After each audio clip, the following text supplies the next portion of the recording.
Jacinto Vera van a escuchar hablar en los próximos días, porque todos saben que el proceso de beatificación se va a culminar el 6 de mayo, y entonces este siervo de Dios va a pasar a ser un beato, y por lo tanto va a tener un lugar en los altares.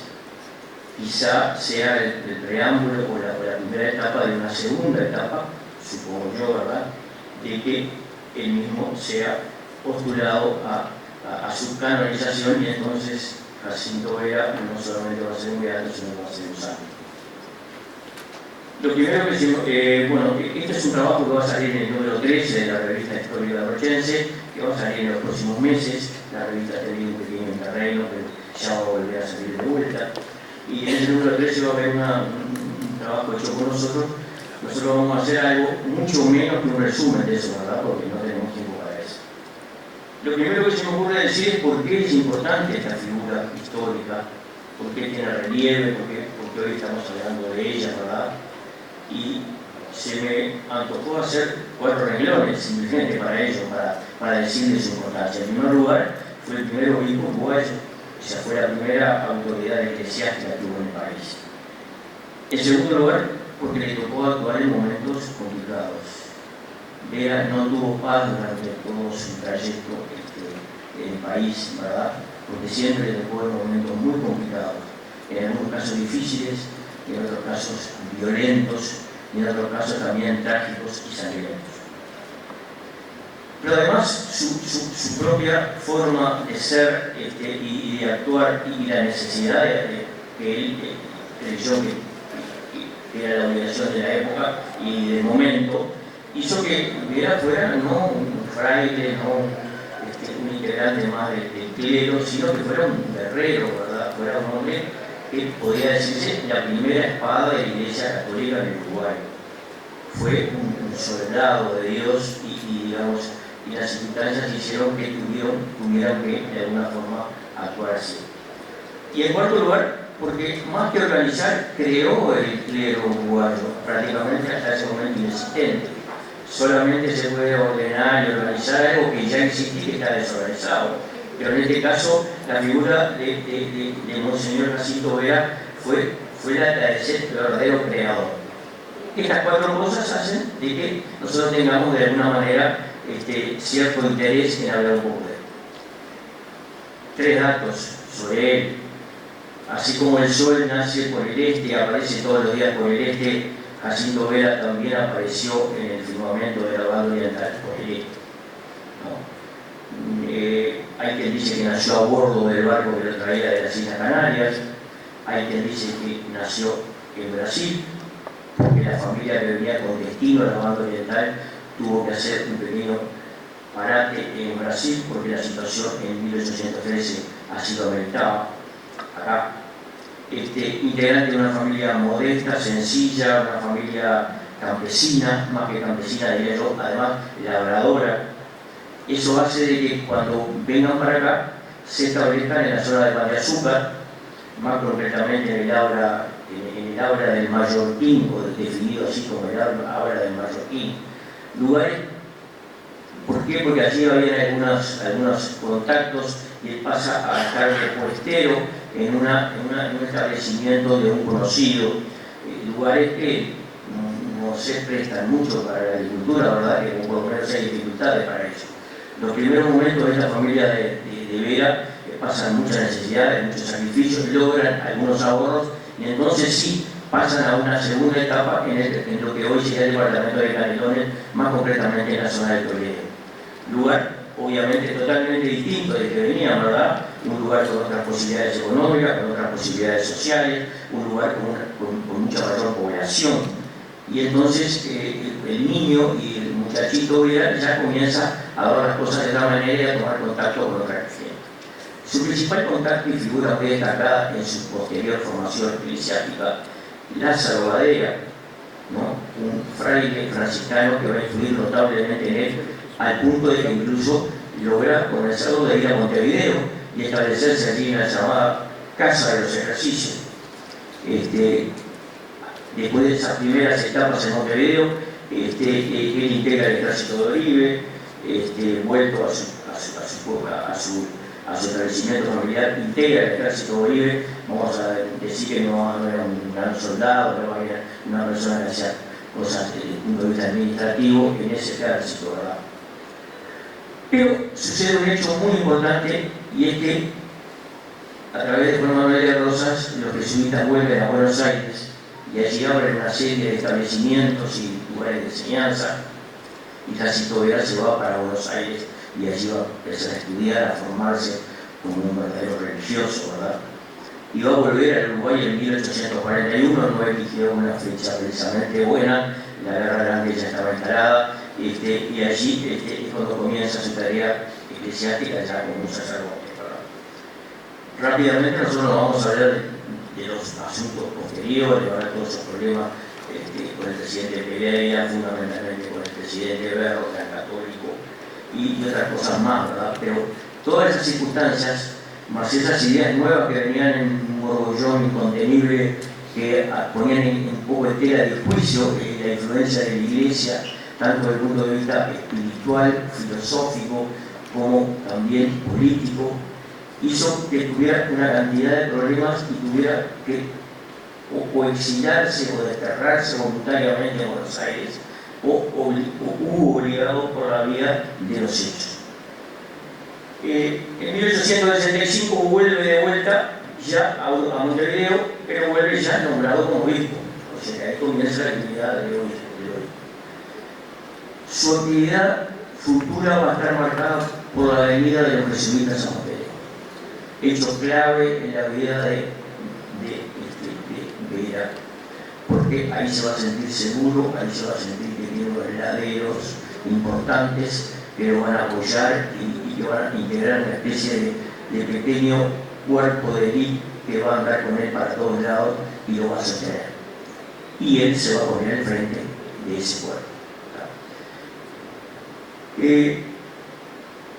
Ahí comienza una cosa muy importante en la vida de este obispo, que es la llamada visitas pastorales, o sea, con esa gente, con los jesuitas, respaldados por los jesuitas, y al frente de ellos, él se dispone a recorrer el país profundo, con todas las situaciones que eso, todas las dificultades que eso significaba, ¿verdad? Caminos inexistentes, caminos peligrosos, generalmente se usaban los meses de otoño y los meses de primavera, evitando esos calores de verano.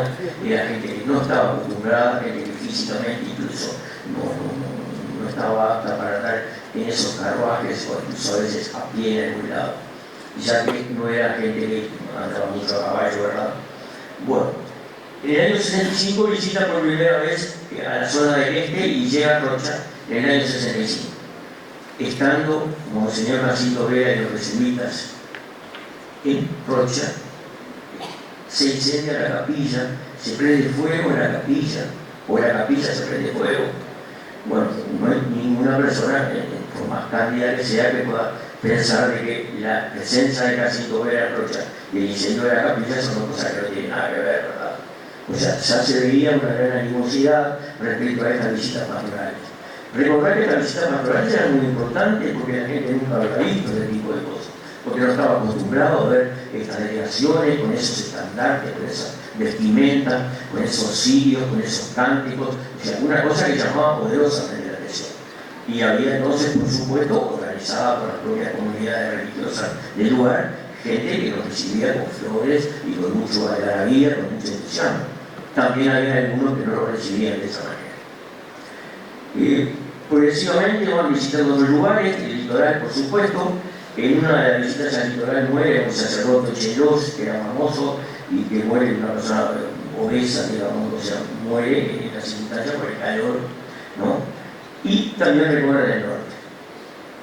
En el norte, de alguna forma, tiene muchísimos problemas, ¿no? Los problemas de Rivera, por ejemplo, que obviamente no podemos hablar acá de eso, son realmente significativos, ¿no? Allí la línea fronteriza, piedras, tiros, armas de fuego, cohetes, ruidos insoportables para que esta gente religiosa no pudiera efectuar su ceremonia, en fin, una cantidad de cosas. Ni que hablar de Tacuarembó, incluso un muerto. Antes de eso, en 1875, Vera visita Rocha por segunda vez. Aparentemente sin problemas, recorrió casi todo el departamento, castillos. De todo eso podemos ver en los distintos registros parroquiales, porque cada una de las visitas pastorales quedaba evidentemente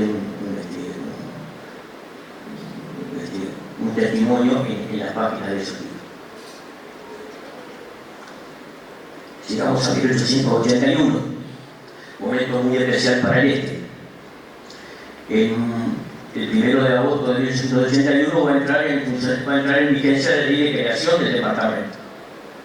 Pero anteriormente, habían habido de marzo, habían habido hechos muy importantes y muy violentos en Rocha, al punto de que sucede una cosa que ustedes que saben más que yo de estas cosas, capaz que pueden inventar la plana, ¿verdad? Yo nunca había visto que metieran preso al cura, o sea, que lo pusieran prisionero, ¿tá?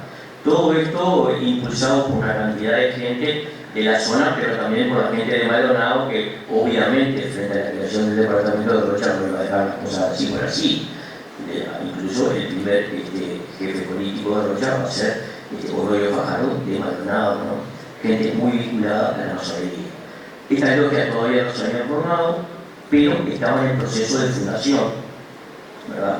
Y había una cantidad de gente que sin pertenecer a la masonería también era hostil a estas cosas de la iglesia, no tanto de la iglesia, sino al clero. Estos movimientos eran más que anticatólicos, anticlericalistas. Pero en ese momento también, y ya los primeros días del mes de mayo, don Jacinto Vera decide iniciar una nueva gira, una nueva visita pastoral al este. Y en este caso, como hacen los elefantes, ¿no? Que se buscan su origen, ¿verdad?, para volver, quizá presintiendo alguna enfermedad, pero quizá también en incertidumbre de que no sabía que esa gira de mayo del año 1881 iba a ser la última gira y iba a ser precisamente el lugar donde él vino a la banda oriental, al sur. El 6 de mayo de 1881, don Jacinto Vera, luego de determinadas circunstancias de salud, se acude a varios médicos de la zona, en fin, eso está todo relatado en este trabajo, fallece en la primera hora de la madrugada. Más o menos un poquito después, unas horas después, don Patrocinio Fernández salía con su diligencia de San Carlos rumbo a Montevideo. Patrocinio Fernández era el mayoral de la diligencia que hacía la carrera entre Santa Victoria y Montevideo. Había pasado muchas dificultades en ese tramo Rocha-San Carlos, con sus arroyos Garzón, José Ignacio, Cañada de Silva, el propio arroyo San Carlos, el arroyo de Rocha, en fin. Y había llegado a San Carlos, había descansado y salió para allá, llegando casi sobre el mediodía, o quizá un poco después del mediodía, cuando vio que en el miserable pueblo del Pan de Azúcar, unas casuchas, unas casas, unos ranchos, un pequeño detalle de una capilla, se sabía que era una capilla porque tenía una cruz arriba, una fonda donde paraba la diligencia y aquí había alguna especie de servicio y poca cosa más. Cuando don Patrocinio llega a Pan de Azúcar, ve que las cosas han cambiado, hay más gente, hay 3 o 4 carruajes, hay un movimiento inusitado que le llamó la atención.